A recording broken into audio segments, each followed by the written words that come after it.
অমরনাথ যাত্রা কমপ্লিট করে জম্মু স্টেশন থেকে 131-52 কলকাতা এক্সপ্রেসে করে আমরা এখন পৌঁছে গিয়েছি অযোধ্যা ক্যান্টনমেন্ট স্টেশনের 1 নম্বর প্ল্যাটফর্মে। আর এইটি হলো অযোধ্যা ধাম জংশন। রামের জন্মভূমি দেখতে কোনো একদিন এই স্টেশনে অবশ্যই নামবো। এরপর ডিনারের মেনুতে ছিল ভাত, ডাল, আলু মটরের তরকারি, ডিমের কারি, আচার।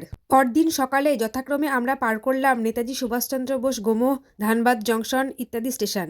এর কিছুক্ষণ পরেই আমরা প্রবেশ করলাম পশ্চিমবঙ্গের মুগমা স্টেশনে। আর সত্যি কথা বলতে অমরনাথ যাত্রা কমপ্লিট করে আমি যতটা স্যাটিসফাইড ছিলাম ঠিক ততটাই ক্লান্ত ছিলাম। তাই 45 ঘন্টার এই ট্রেন যাত্রায় বেশিরভাগ সময়ই ঘুমিয়ে কাটিয়েছি। তাই সব স্টেশনের ভিডিও করা সম্ভব হয়নি। ইতিমধ্যে আমাদের সঙ্গে দেখা হয়ে গিয়েছে Howrah Dhanbad black diamond express. এরপর কুমারডুবি, কুলটি, বরাকর ইত্যাদি স্টেশন পার করে প্রবেশ করলাম আসানসোল জংশন স্টেশনে। দুপুর হয়ে যাওয়ায় প্যান্ট্রি কার থেকে খাবার কিনে লাঞ্চ কমপ্লিট করেছিলাম, কারণ বাড়ি ফিরতে আমার সন্ধে হয়ে যাবে। ফিরছি পরের শর্টসে, টাটা।